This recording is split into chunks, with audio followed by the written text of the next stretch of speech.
Ils ont des disciples qui revendiquent évidemment beaucoup plus d'autonomie qu'autrefois, beaucoup plus de droit à penser par eux-mêmes et à choisir par eux-mêmes et à décider par eux-mêmes qu'autrefois.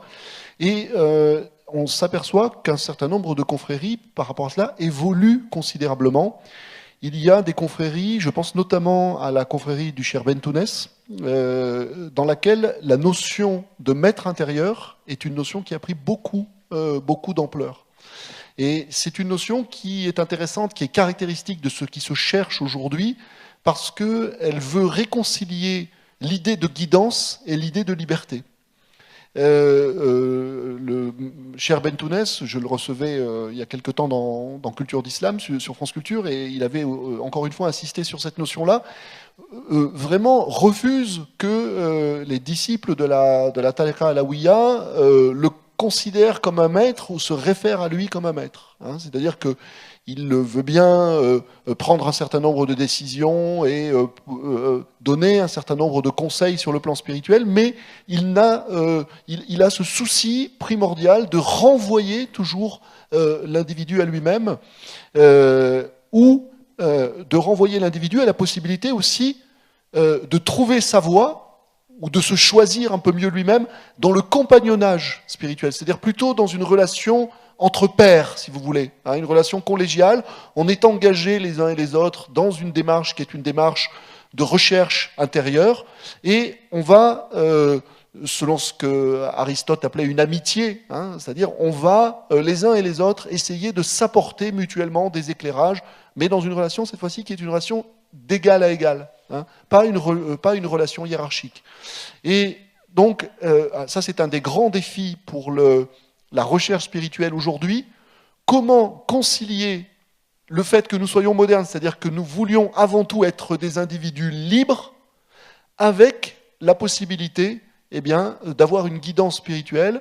Et de ce point de vue-là, peut-être que la chose la plus élémentaire à faire, c'est de ne pas rester seul quand on a une quête spirituelle. Mais c'est de trouver des lieux, de trouver des milieux dans lesquels on va pouvoir partager avec d'autres cette même recherche, en faisant très attention à ce que tu as évoqué, mais qui est vieux comme le monde, c'est-à-dire le risque de la gourouisation, hein, c'est-à-dire le risque que quelqu'un, tout d'un coup, s'érige en chef spirituel, et que cela entraîne des relations qui sont des relations de domination, de soumission. Le soufisme historique et actuel connaît des phénomènes à la fois inquiétants et complètement ubuesques de culte de la personnalité, hein, c'est-à-dire qu'on va prêter au maître une espèce de dimension complètement irrationnelle. C'est historiquement quelque chose contre lequel le soufisme a à lutter, mais qui aujourd'hui, dans le contexte contemporain, est encore, je dirais, particulièrement, encore plus intolérable, parce que nous sommes des individus épris de leur propre liberté. Peut-être quelqu'un veut rajouter quelque chose, Khaled ou Clément?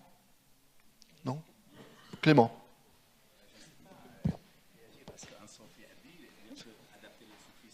Une culture. On va parler avec tout le monde. C'est vrai, ouvrir le soufisme aux non-musulmans, je pense oui, le père Serge de Beaurecueil permet de répondre à cette question, parce que lui, il était chrétien et qu'il a consacré toute sa vie à un soufi, et en même temps, il était engagé. Donc ça répond aussi à la question précédente, même si lui-même n'était pas soufi, lui, il a consacré sa vie aux enfants de Kaboul. Donc il a quand même été dans l'action sociale, et le soufisme n'a pas été pour lui, disons, une quête spirituelle qui l'a conduit à l'isolement et à rester tout seul, à se retirer dans sa grotte. Donc je pense que ce que vous avez dit sur la dialectique, la quête de sens et l'action est valable aussi dans ce cas. Mais c'est vrai que dans les sociétés majoritairement musulmanes, peut-être que la question qui se pose, notamment en Iran, est opposée à celle qui se pose ici, puisque là on est dans le cas d'une théocratie où la religion, en fait, est un dogme, et comme dans le cas du Vatican, on a quand même le guide suprême qui est déjà une source d'imitation, un grand ayatollah, et qui a des gens qui le suivent. Donc déjà, il y a le phénomène des ayatollahs et des imams dans le schisme, qui peut aussi prédisposer, disons, constituer un terreau favorable au développement du soufisme. Mais sous d'autres formes, c'est-à-dire que ce qui est intéressant, c'est que là, dans un système religieux qui tend à imposer, disons, la création de ce qu'on appelle, comme on appelait l'homo soviéticus, l'homo islamicus, Donc là, c'est vraiment un projet idéologique qu'on retrouve dans les manuels scolaires iraniens, qui est le chaînon, affiché, qui est pas le caché. chaînon manquant de l'évolution, peut-être. Voilà, c'est ça. C'est selon la théorie de Darwin revisitée par la République islamique. C'est vrai que je pense que là, il y a disons, un détournement pour le coup. C'est-à-dire qu'au lieu de suivre un ayatollah, on va créer sa propre forme de spiritualité. Donc il y a un choix. Et donc c'est ce que j'ai appelé la forme d'individuation. C'est-à-dire que comme ici dans les sociétés postmodernes, on va avoir des croyants qui vont prendre dans le religieux ce qui peut leur apporter pour la construction de l'individu. Et donc là, on a une évolution d'une partie de la population, qui n'est pas la majorité, loin de là, hein, mais on a ces phénomènes qui inquiètent. Et c'est ça qui est intéressant, et c'est pour ça que le soufisme est éminemment politique, dans le cas de la République islamique d'Iran. Mais en même temps, il appartient à une tradition culturelle. Donc là, c'est vrai que dans le cas iranien, il y a quand même cette question de l'iranité, de l'identité nationale culturelle qui est très forte. Donc il n'y a pas de possibilité d'adaptation. Je pense que du point de vue iranien, il n'y aurait pas eu une vision, disons, qui serait ouverte sur qu'est-ce que c'est le soufisme. Ils ont quand même une vision qui est déjà bien construite et qui est ancrée dans la longue durée de l'histoire iranienne, alors qu'ici, c'est quand même un phénomène récent et nouveau. Donc c'est pour ça qu'à mon avis, c'est quand même difficile de comparer les situations. Donc, je voudrais Khaled. ajouter quelque chose. Merci. Il faut aller la question d'un soufis est au cœur des événements parce que qu'est-ce qui est mis en jeu en réalité? Pourquoi est-ce que les gens vont les uns vers les autres? C'est parce qu'il y a attirance, désir ou... Voilà. Renan a dit quelque chose de très beau, alors qu'il était considéré par l'Église catholique comme un renégat. Il a dit, si le christianisme subsiste et continue, c'est grâce à un amour intense que Jésus, en tant qu'être humain, a inspiré à ses disciples, les apôtres. Et il les a tellement marqués de cet amour qu'eux-mêmes, à leur tour, ils l'ont transmis à d'autres générations, et ainsi de suite. Alors, il faut supprimer les livres. Imaginez qu'il n'y ait pas de Torah, il n'y a pas d'évangile, il n'y a pas de Coran, il y a des êtres humains. Certains sont doués d'une telle intensité d'amour que réellement, ils peuvent ressusciter les morts, physiquement et spirituellement. Quand il y a cet amour, on peut tout se permettre.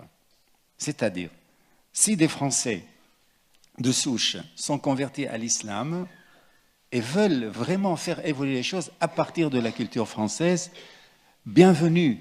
Nous, les musulmans qui sommes nés dans une culture musulmane pleine de censure, comme toutes les autres religions, ce sera pour nous une libération. Mais il faudrait que l'amour soit au cœur de cette initiative, de manière à ce que moi, personnellement, je ne puisse pas me passer d'aller voir un Sofi ou Abd Nour. Il faut que j'aille chaque jour me nourrir auprès d'eux et aussi dans l'univers qu'ils créent. C'est ça la condition sine qua non de la création de quelque chose de neuf. Maintenant, je ne veux pas faire de pub à des ordres soufis. Moi, j'en connais un qui ouvre les portes de ces séances de zikr. Tout à fait. Aux non-musulmans. Je ne dis pas de nom, sinon ce sera trop. Vous avez compris. On trouve tout sur Internet. Voilà. Et aussi, la place de la femme, la place des femmes est très importante. Et ça, c'est quelque chose qui me réjouit. Par contre, j'ai vu à Tlemcen, lors d'un colloque international autour de Abdel Qadir, un soufi, enfin je ne dis pas l'ordre non plus, qui monte sur l'estrade et qui a un vêtement, je ne dis pas sa couleur sinon vous allez repérer l'ordre, et il en revêt quelqu'un pour signifier que lui, il le considère, comme c'est les thèses, les doctorats honoris, comment ça s'appelle? Docteur honoris causa. Voilà, mais c'était un geste d'une telle grossièreté, d'une telle lourdeur, d'un tel ridicule que je me suis dit, mais qu'est-ce qu'il se croit être? Alors vous avez ça, et vous avez cette tariqa qui ouvre ses portes aux non-musulmans, et aussi qui donne une grande part de... Pas qui donne, qui laisse les femmes prendre les responsabilités qu'elles peuvent assumer. C'est comme ça qu'il faut le dire. Oui. Alors, Faker, pardon, hein, on a attendu avant de te passer la parole. Je t'en prie. Si tu peux te présenter. Je m'appelle Faker, donc je suis blogueur et philosophe de formation. J'anime, je co-anime, on va dire, le courant Mutazilite de l'islam, qui est un courant plutôt connu pour être rationaliste. Et donc, pour moi, c'est une sorte de challenge en plus, puisque je plutôt proche d'une tradition spéculative, proche justement de la scolastique.